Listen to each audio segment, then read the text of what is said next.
the great library of Willendorf, filled with dull tomes of trite accounts by pompous historians about matters that couldn't possibly be of interest to anyone but themselves. The book spoke of the birth of the circle. The circle served the pillars, protectorates to the strange power that gives life to our land. At the unlikely death of a member, the circle remains broken for a time until the pillars can cull a worthy successor. I came upon another book of interest, buried deep amongst the library tomes. It spoke of a small cult that existed in Nosgoth ages past. Wherever they travelled, strange tales of human possession would follow. Little is known of the god they worshipped.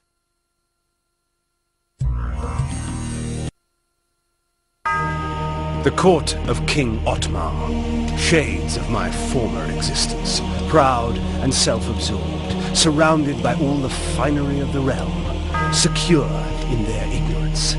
As I walked among them, I smirked, thinking of the carnage that would befall them at the hands of the legions of the Nemesis, the glorious flames, and the inevitable rape and pillage. Out of my way, peasant!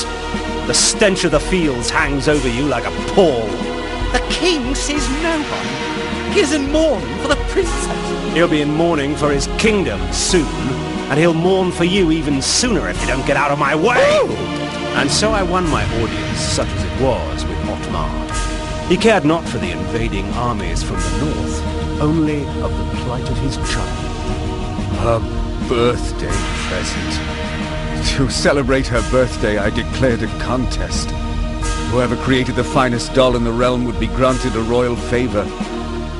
Hundreds of dolls were brought, but the winner was obvious. Elzevir, the doll maker, created a toy of such beauty that all were captivated by it.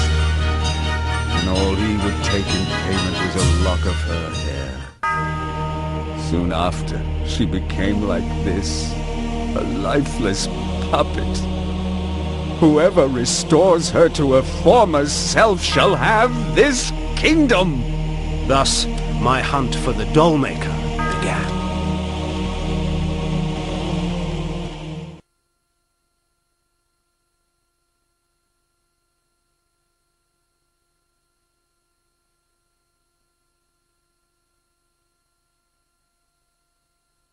My daughter. I fear I shall never hear her delicate laugh again. Oh. Ottmar slumped on his throne like a rag doll, his beard matted with tears of his own self-pity. In my court, he would have long since been usurped by one stronger, but in Willendorf they worshipped him, even in his weakness. I wondered what Willendorf would do when Ottmar's death finally arrived.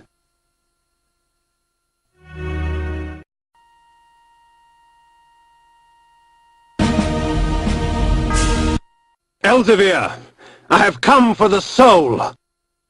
So, Ottmar sent you to kill me, eh? I can smell him on you. Or is that the stench of the grave?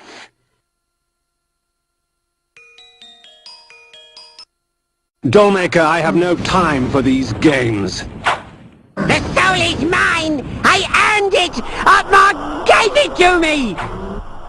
Then you shall earn it with blood. You shall not have it! Mine! Mine! Mine! They Victus! What an odd little man. Now, to find the soul. Elzevir imprisoned the girl's soul in a small fabric doll.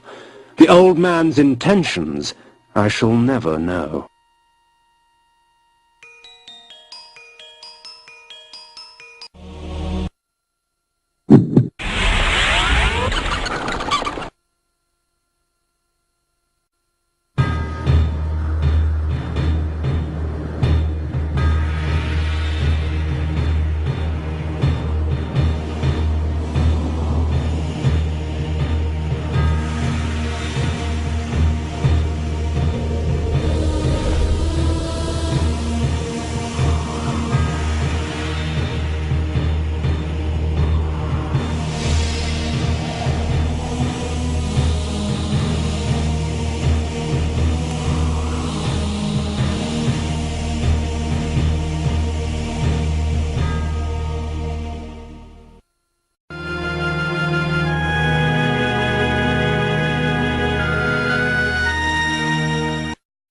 I entered the court with the doll-maker's head in one hand and the doll containing the girl's soul in the other.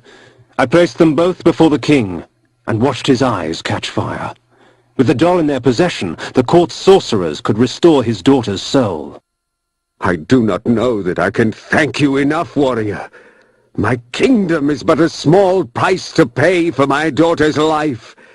Willendorf is yours if you wish it. 'Tis not your kingdom I desire, but your army, Ottmar. I require troops to vanquish the horde that descends upon us from the north. Very well. Courtiers, fetch me my armor and mace. There is war to be waged!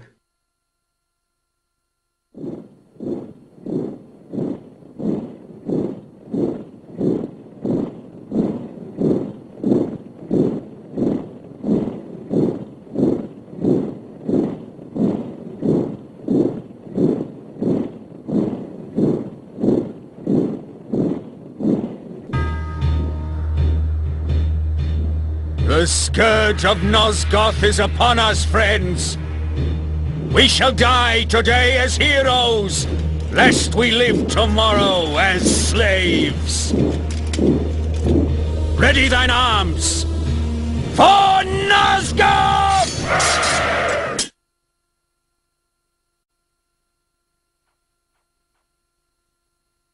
In the distance I saw the Nemesis armies march forward, a black tide that would soon wash over the armies of the Hope. They came at me in throngs, no fervor as strong as that inspired by a madman. The Nemesis armies were fierce and showed no signs of subsiding.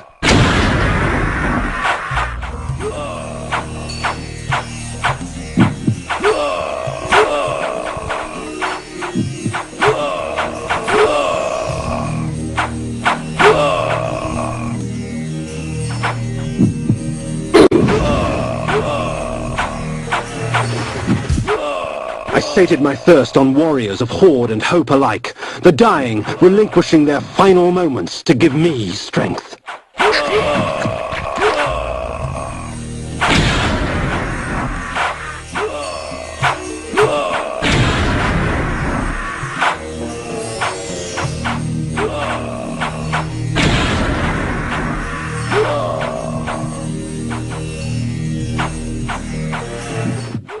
The tide turned with Ottmar's death.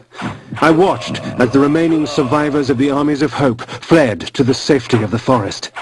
The battle had decided its victor. The fate of Nosgoth now lay in the Nemesis' hands.